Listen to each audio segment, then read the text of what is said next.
নমস্কার, আমি ডাক্তার অমরনাথ মল্লিক। ভালো থাকুন এই পর্যায়ে আজকে আলোচনা করছি প্রত্যাশা।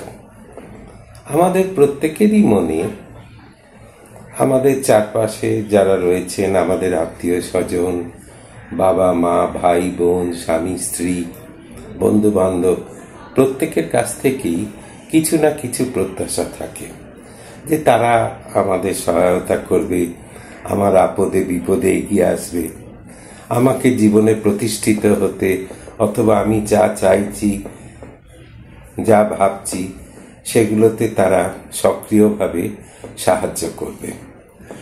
কিন্তু আমরা ভুলে যাই যে আমরা যাদের কাছে প্রত্যাশা করছি তাদের প্রতি আমাদের যে কর্তব্য, তারাও তো আমাদের কাছ থেকে কিছু আশা করতে পারে, তাদেরও তো কিছু আশা আকাঙ্ক্ষা আমাদের কাছ থেকে থাকতে পারে।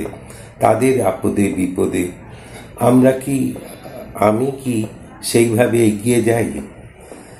আমি স্বার্থপরের মতন আমার কথা ভাবছি, আমার সুখ, আমার আনন্দ, তাই নিয়ে আমি মশগুল হয়ে রয়েছি এবং ভাবছি যে চারপাশে যারা আছে, আত্মীয় স্বজন, বন্ধু বান্ধব, সকলেই আমাকে ভীষণভাবে সহায়তা করবে, সাহায্য করবে।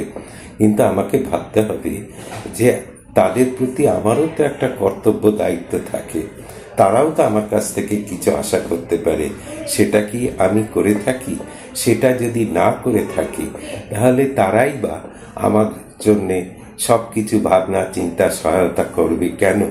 সবাই তো আর দধিচি নয় যে নিঃস্বার্থভাবে আমায় সাহায্য করবে। নমস্কার।